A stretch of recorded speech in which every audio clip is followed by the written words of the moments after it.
지나간 5천년 역사 가운데, 한국의 역사 가운데 가장 세계화된 인물은 누구인가 할 때 이 질문에 대해서 성도 여러분은 누가 여러분의 머릿속에 떠오르시나요? 주 1 대사를 지냈고 동아시아 최고의 전문가로 인정을 받는 하버드 대학에서 정치 역사를 가르치셨던 라이샤워라는 분은 그의 논문에서 한국 역사 가운데 가장 세계화된 인물로 장보고라는 사람을 거명했습니다. 이 사람은 그 신라가 삼국을 통일한 후 약 160년, 70년 후에 태어난 사람입니다. AD 800년대의 사람이지요. 전남 완도의 과부의 아들이었고 노예였다가 그가 성공이라는 것이 목말라 무예를 열심히 닦고 당나라 군인이 됩니다. 그리고 영광급 정도 지위에 오르게 된 어느 날 순찰을 하다가 그 신라의 노예로 팔려온 한 배를 발견하게 됩니다. 비극적으로 끌려온 신라의 노예들을 보고 그는 분개하여 다시 신라로 돌아와 정부의 도움을 받아서 완도의 청해진이라는 진을 건설하고 외적을 소탕하고 거기로부터 무역을 하기 시작합니다. 그의 무역이 활발히 진행이 되어서 이제 중국의 각 도시마다 신라의 물건이 들어가게 되고 이어서 일본으로 진출하게 되고 대만으로 진출하게 돼요. 그리고 인도양에 있는 나라들 여러 나라에게 이 물건을 또 무역을 하게 되고 페르시아까지 아라비아까지 신라의 무역을 돕는 일을 하게 됩니다. 그래서 당시 완도 근처에 전라남도의 그 신라 시대의 사람들은 매우 부유하였고 그 부유함이 통일 신라 전체의 부유함을 이렇게 상승시키게 됩니다. 그는 완도의 작은 마을에서 태어난 사람이었지만 이 노예를 자유케 하기를 원하는 그런 한 분노가 어떤 꿈이 그로 하여금 이렇게 세계화된 삶을 살게 만들었던 것입니다. 그 전에 그 장보고가 살았던 800년 전에 이스라엘의 갈릴리의 사람들은 변방의 사람들이었고 촌사람들이었습니다. 그런데 예수님께서 그중 몇 사람을 불렀습니다. 그리고 그들에게 말하기를 그들에게 전도 훈련을 시키면서 너희는 이곳저곳을 다니면서 하나님 나라의 복음을 전해라. 그런데 우선 이스라엘의 잃어버린 양들에게도 가라 하면서 이스라엘 내에서 복음을 전하도록 가르치셨습니다. 그런데 예수님께서 승천하시기 직전에 그 제자들에게 이렇게 말씀하셨습니다. 이제는 너희들이 모든 민족을 향해서 가라. 가서 그들에게 세례를 베풀어라. 그러면 내가 이 땅이 끝나는, 이 우주가 끝나는 날까지 너희와 항상 함께 있을 것이다 라고 그렇게 약속의 말씀을 하심으로써 이 갈릴리 촌사람으로 평생을 살아갈 그들에게 세계를 바라보는 눈을 감게 하고 그래서 세계 속의 갈릴리 사람들이 되게 만드십니다. 바울은 이 빌립보 교회를 특별히 사랑했습니다. 그래서 빌립보 교회를 위해서 여러 기도를 드렸는데 그 기도의 오늘 마지막 기도가 오늘 4장 끝부분에 나오고 있습니다. 어떻게 기도를 드리고 있냐면 20절에 기도를 드리는데 20절을 알려면 우선 19절을 이해를 해야 됩니다. 지난주에 우리가 4장 19절을 설교를 들었습니다. 나의 하나님이 그리스도 예수 안에서 영광 가운데 그 풍성한 대로 너희 모든 쓸 것을 채우시리라 하는 구절인데 거기 하나님 앞에 나의 하나님이 나옵니다. 객관적인 하나님이 아니라 그 살아계신 전능하신 하나님이 나의 하나님으로 체험이 되어야 된다. 이렇게 되기를 위해서 나는 너희들에게 기도를 하고 있었죠. 그런데 오늘은 거기서 한 걸음 더 나가서 20절에 이렇게 기도합니다. 하나님 곧 우리 아버지께 세세무궁토록 영광을 돌릴지어다. 나의 하나님이었는데 지금 누구의 하나님으로 바뀌었나요? 우리 하나님으로. 하나님 곧 우리 아버지니까 우리 하나님으로 바뀌었습니다. 이게 무슨 뜻일까요? 진정한 성수, 그리스도인이란 나의 하나님을 만나는 일에서 그쳐서는 안 된다. 한 걸음 더 나가 우리 하나님을 부를 수 있어야 된다.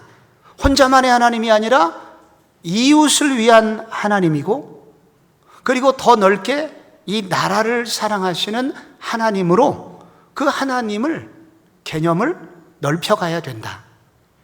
그런데 바울은 이 빌립보서를 마치면서 그 마지막 뒷부분에 이 나와 같이 있는 사람들이 너희에게 지금 인사를 나누는데 그 중에 누가 있냐면 가이사집 사람들 중 몇이니라. 가이사의 집은 황제 측근을 말합니다. 로마의 황제가 있는 그 황실에 있는 사람들, 그 사람들이 여러분에게 인사를 나누고자 합니다. 바울은 그 당시 땅끝으로 여겼던 로마의 교인들과 빌립보 교인들을 연결시켜주고 있습니다.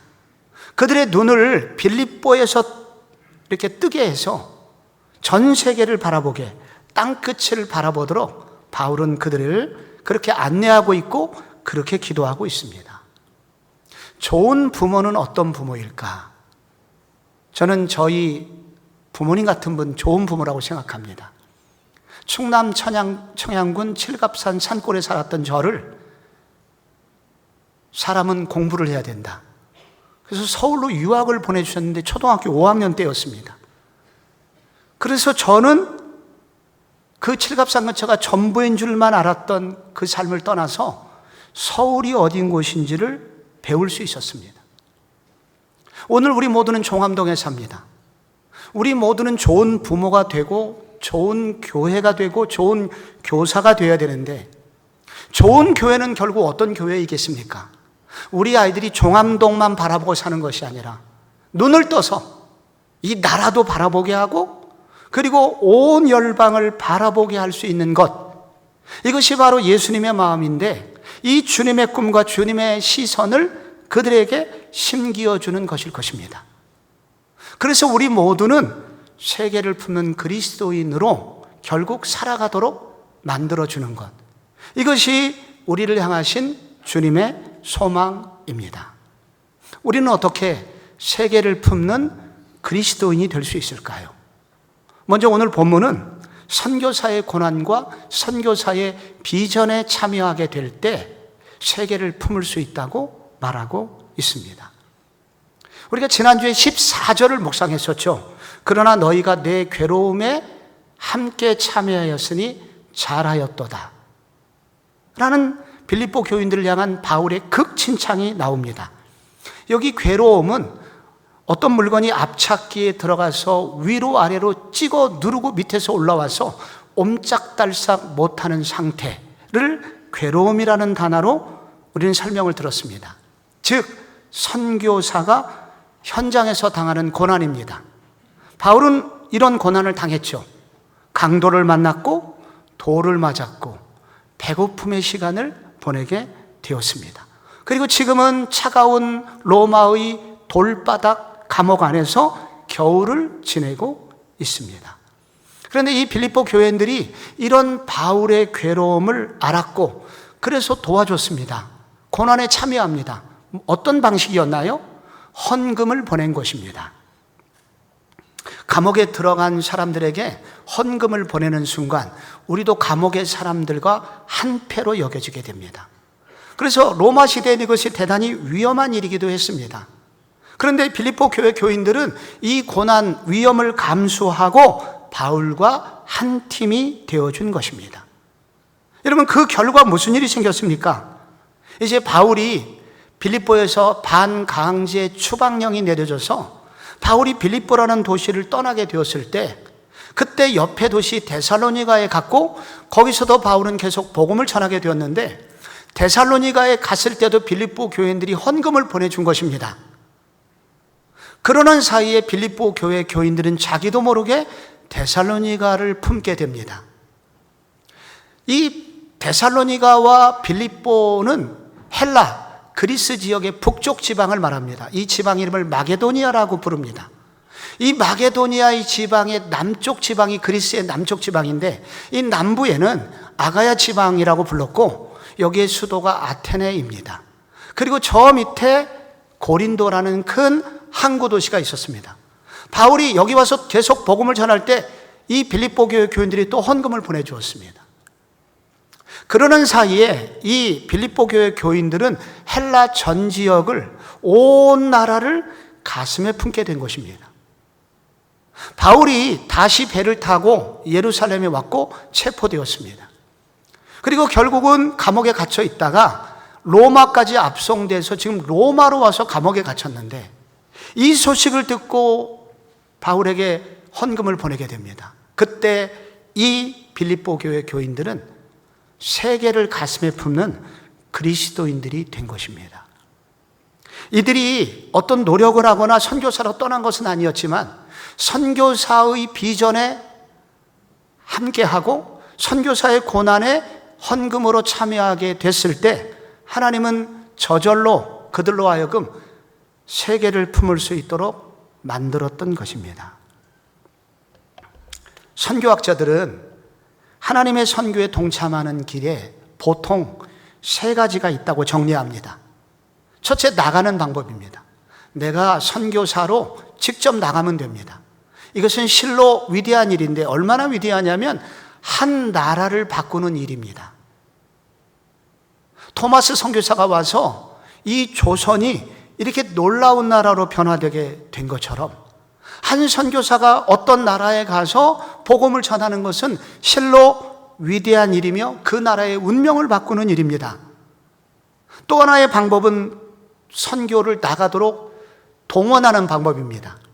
선교사가 나갈 때까지, 선교사가 나가려면 우선 선교를 자원하는 사람들이 있어야 되기 때문에 그런 주일학교 학생들, 그런 청년들에게 도전하고, 그리고 그들을 양육해서 선교가 얼마나 위대한 일인지를 가르쳐 주므로 선교사로 나갈 수 있도록 옆에서 돕는 사람들, 동원 사역자라고 합니다. 이렇게 동원하는 일이 있습니다. 그런데 세 번째가 있습니다. 보내는 방법입니다. 후원을 하는 것이죠.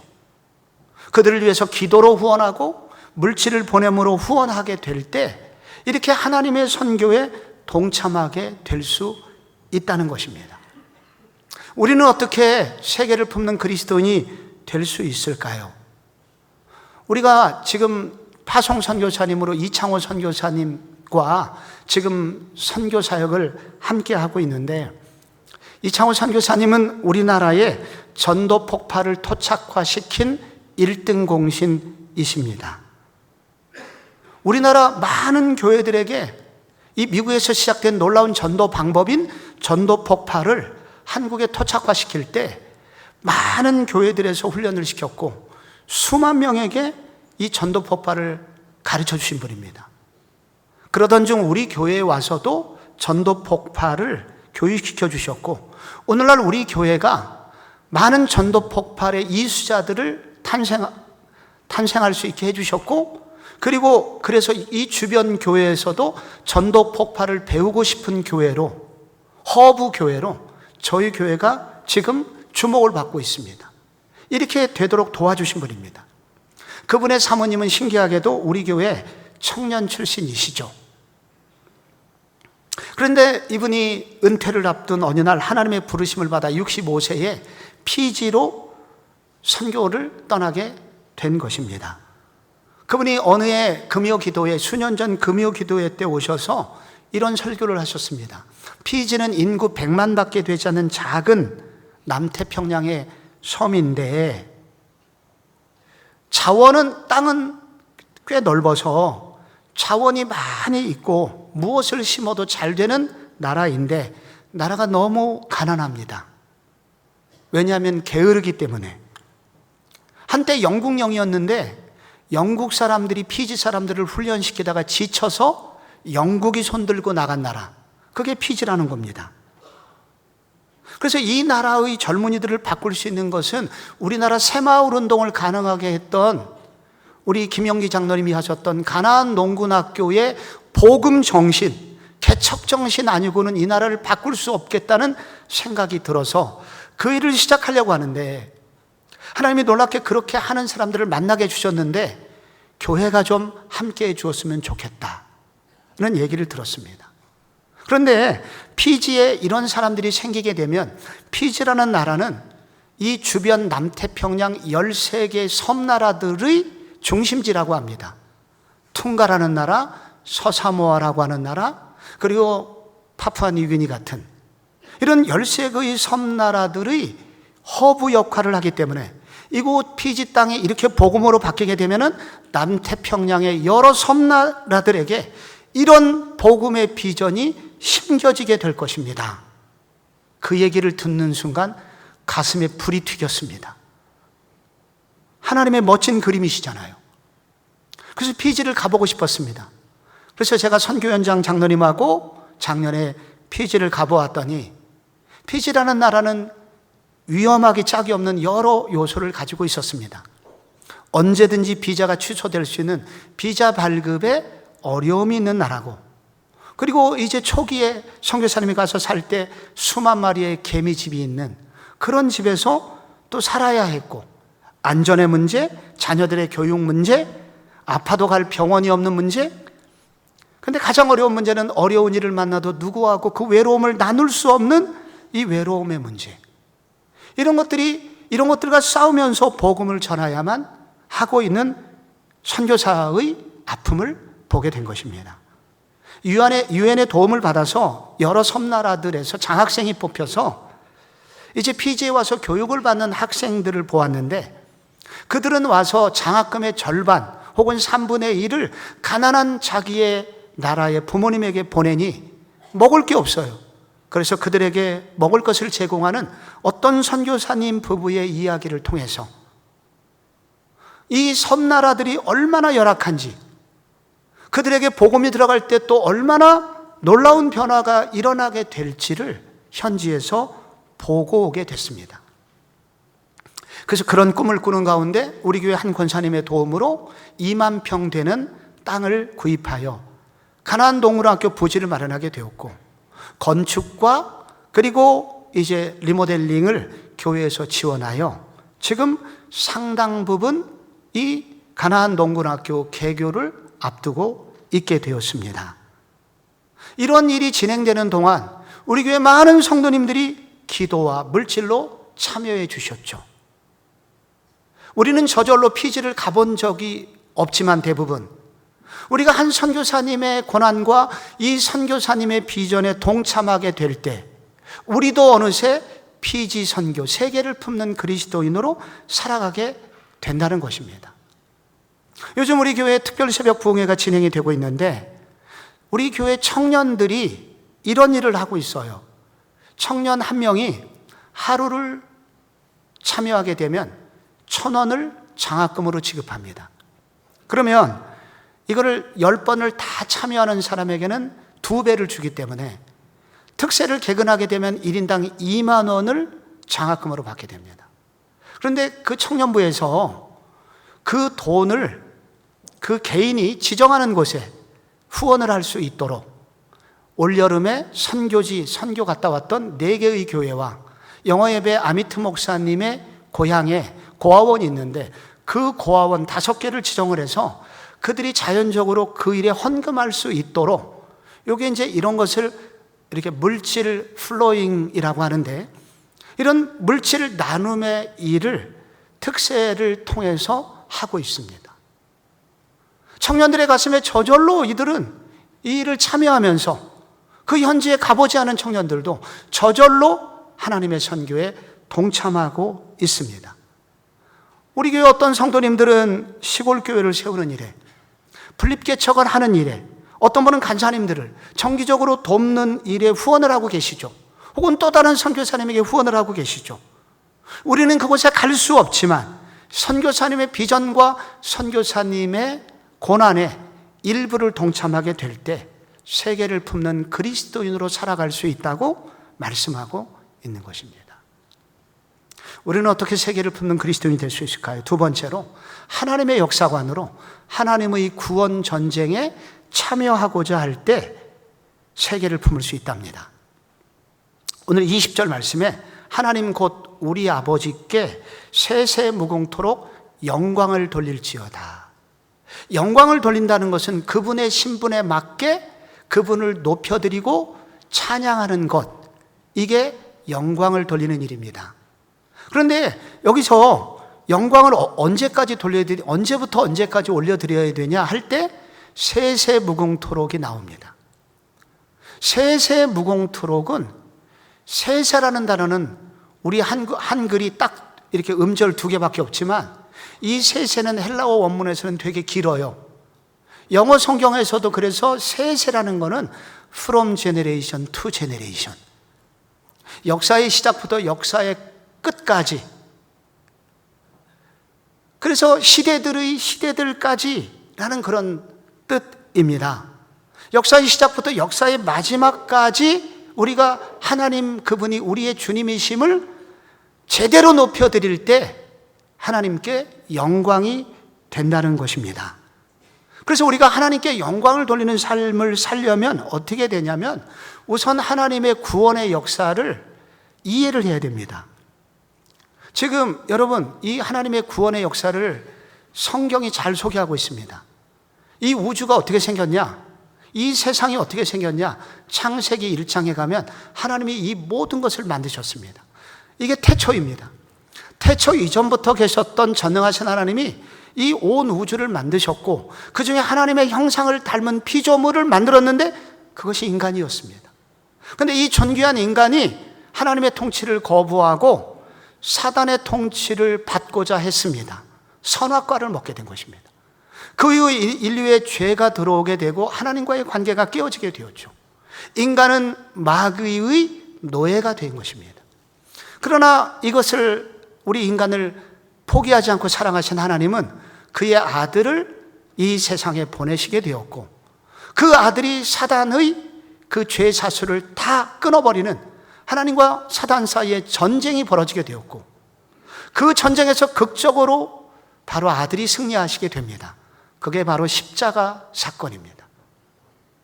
그래서 많은 영혼들을, 사단의 사슬에 묶여있는 자들을 풀어서 자유케 되어 다시 하나님의 나라의 백성이 되게 하셨습니다. 그러나 아직도 묶여있는 자들이 많이 있기에 바로 이 하나님의 아들의 전쟁은 아직도 끝나지 않았습니다. 근데 성경 계시록에 보면은 이 전쟁이 언젠가 끝날 날이 온다고 합니다. 마지막 날에 이 아들 그리스도는 사단의 머리를 완전히 분쇄하고 그들을 다 포로 삼아서 끝이 보이지 않는 지하 감옥인 무적행 속에, 영원한 감옥에 그들을 가두게 됩니다. 그리고 자기 백성들을 온전히 구원하게 되는데, 그 하나님의 구원받은 백성들이 예수 그리스도를 만왕의 왕이요 만주의 주라고 찬양하게 되면서 지구는 새로운 지구로 바뀌어지게 되고 새로운 우주가 시작이 된다고 나와 있습니다. 그래서 성경은 바로 이 하나님의 이 구원의 역사의 시작부터 구원의 마지막의 역사를 소개하고 있습니다. 이거를 구속사라고 그래요. 하나님의 구속사라는 겁니다. 이거를 알아야 되고, 한 걸음 더 나가서 이 구속사의 전쟁에 바로 우리를 초대하셨다는 것입니다. 그래서 그분의 아들 예수 그리스도는 우리 교회를 세우시고 우리 모두에게 이 거룩한 구원의 전쟁에 우리를 참여시킴으로써 하나님의 이 영광을 나누어 갖도록 하셨다는 것입니다.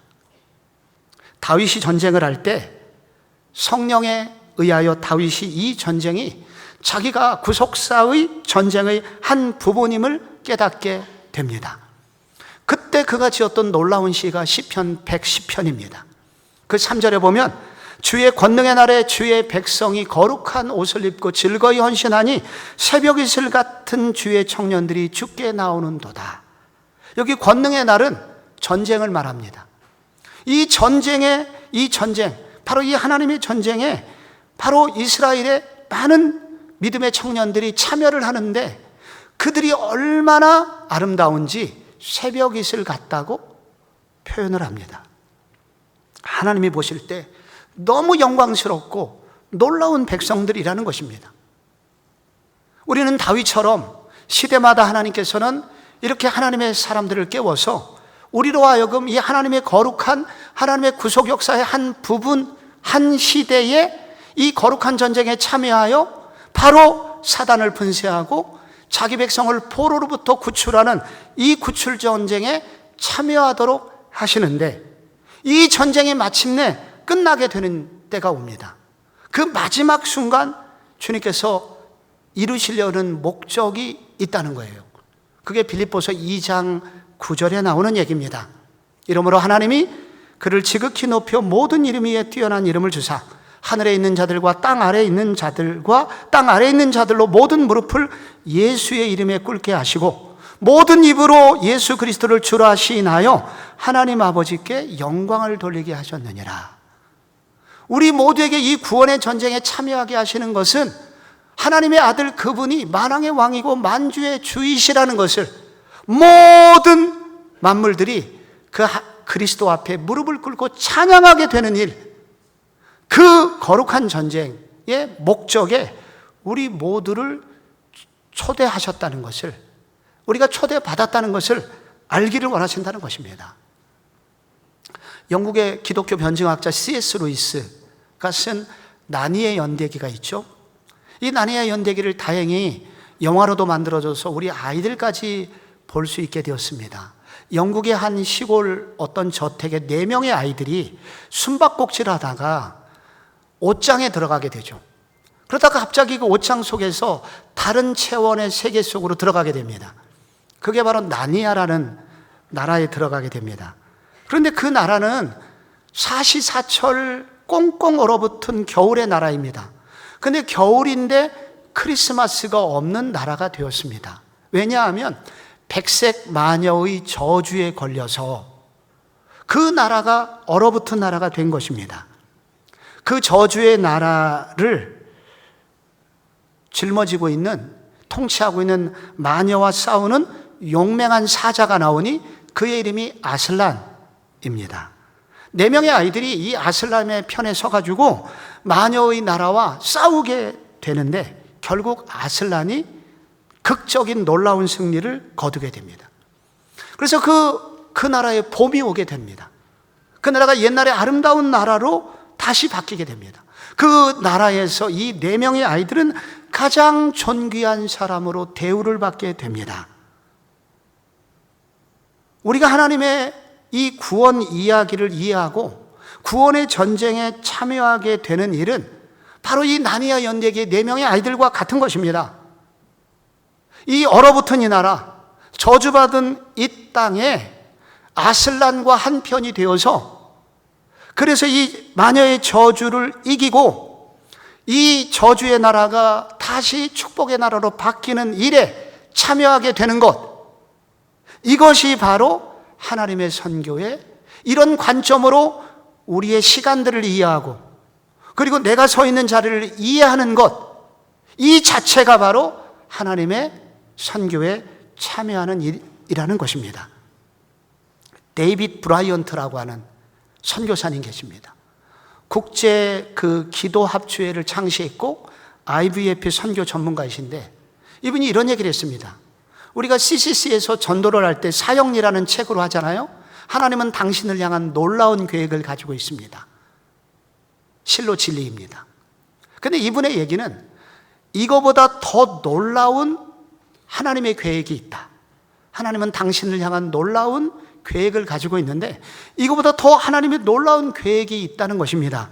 그것은 바로 하나님이 당신의 아들인 그리스도를 통해서 영혼 구원의 전쟁의 사령관이 되게 하시고 그 전쟁에서 승리하게 하시어 열방이 그분을 구주로 인정하고 그 발 앞에 모든 열방이 엎드리게 하는 것, 이것이 하나님의 더 놀라운 계획이라는 겁니다.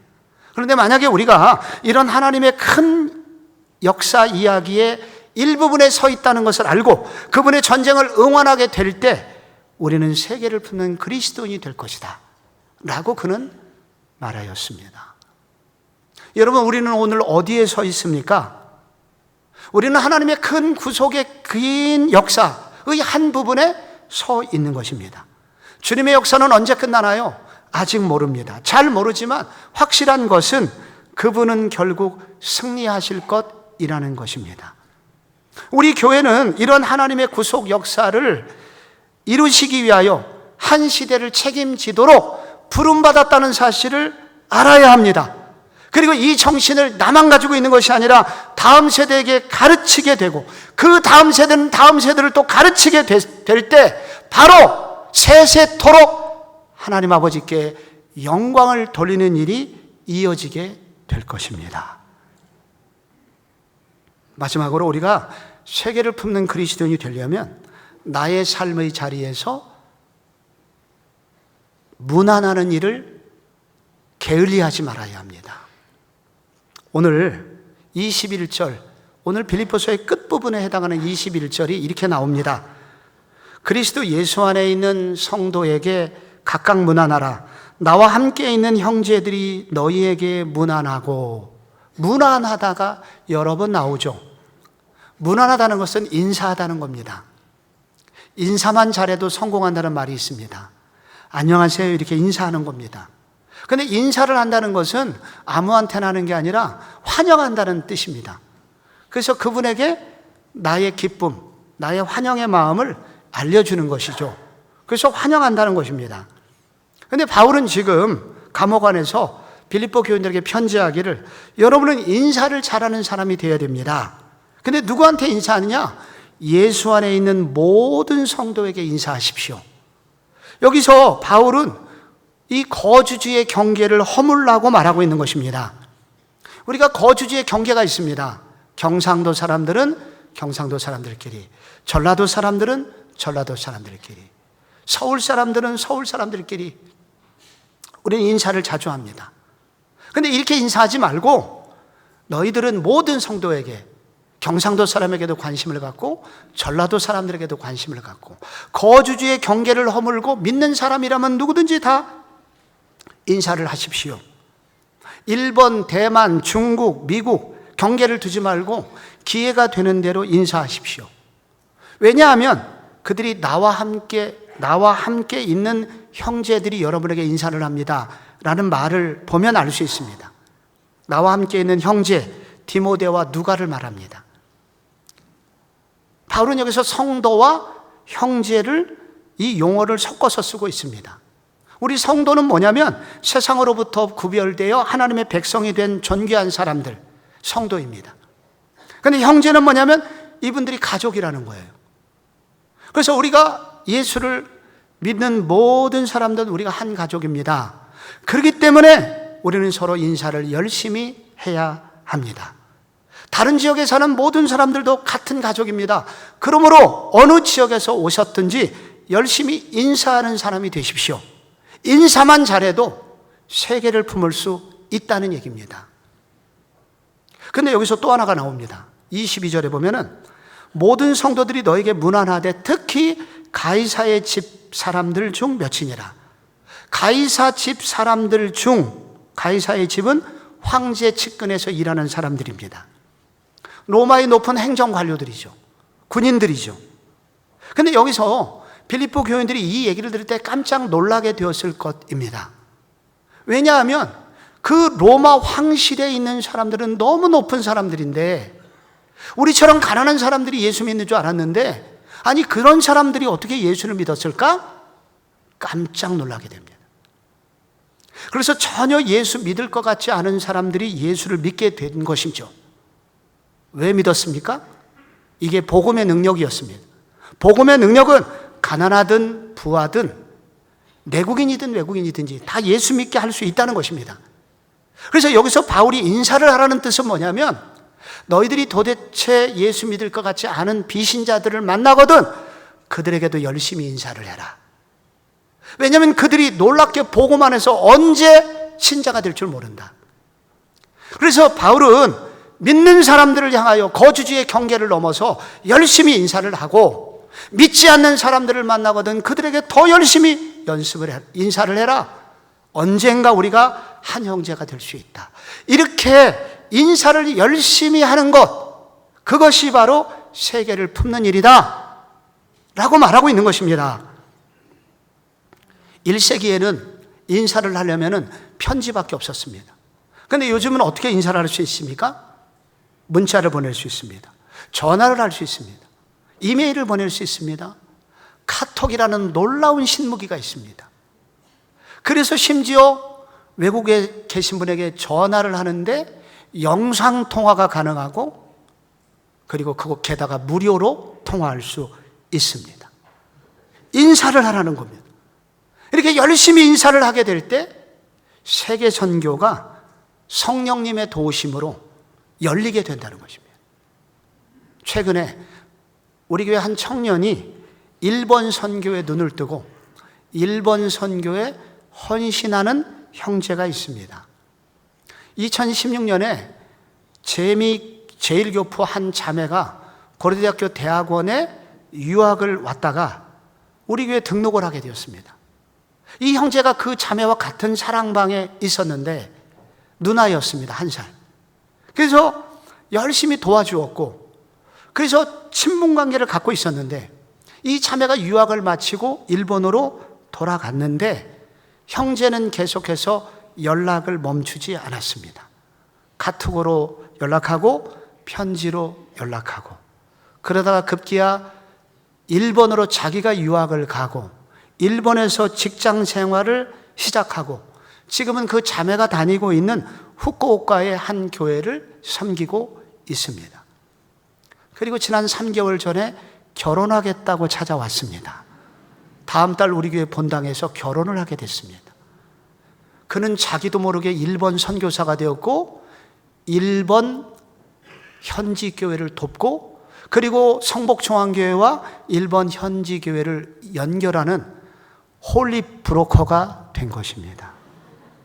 저는 이 대목에서 문안의 능력을 보았습니다.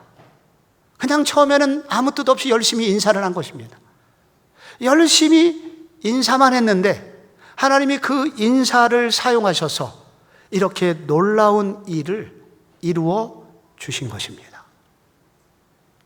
우리 성복중앙의 교회들이 나의 하나님만 믿지 말고 우리 하나님을 믿을 수 있는 분들이 되기를 바랍니다. 그날에 서로 종족이 다른 사람들이 우리 구주 예수 그리스도가 만왕의 왕이요 만주의 주가 되심을 그분의 무릎 앞에서 무릎 꿇고 함께 두 손을 들고 높이 찬양하는 그 자리에 우리 모두 있기를 소원합니다. 무엇을 하면 이렇게 될 수 있을까요? 저는 많은 것을 할 수 있지만 우선 우리가 할 수 있는 일을 한두 가지를 소개하려고 합니다. 우선 우리 교회 선교사님을 위해서 기도하는 일에 참여하게 될 때 우리는 세계 선교 참여할 수 있습니다. 우리가 금요일마다 새벽마다 우리는 선교사님들을 위해서 정해놓고 기도를 합니다. 이 일에 함께 마음을 모을 때 여러분 우리는 이 기도에 참여하게 될 수 있습니다. 또 하나, 지금 현재 우리가 피지에 있는 가나안 농군학교를 지금 선교사님과 함께 세워가고 있는 이런 일에 지금 기적이 일어나고 있는데 그 2년밖에 안 됐는데 예배당 건축이 끝나고 숙소동 건축이 거의 완공이 되었습니다. 실로 기적입니다. 그런데 지금 여러분이 보시는 사진은 피지 성복 가나안 농군학교의 전체 전경입니다. 그 주변에 2만 평의 땅이 가나안 농군학교입니다. 근데 저게 옛날 건물인데 저 옛날 건물 옆에 옛날 건물이 지금 옆에서 보면 이렇게 생겼고 이 공사 전에 이 건물 옆에 예배당을 건축하게 되었습니다. 그래서 피지의 건축법은 건물 짓고 옆에 그 지붕만 연결하면 한 집으로 여겨줍니다. 그래서 저렇게 연결해가지고 건축법을 이제 준수하면서 이렇게 집을 짓고 지금 보시는 저 장소에서 앞으로 피지에는 수천 개의 섬이 있습니다.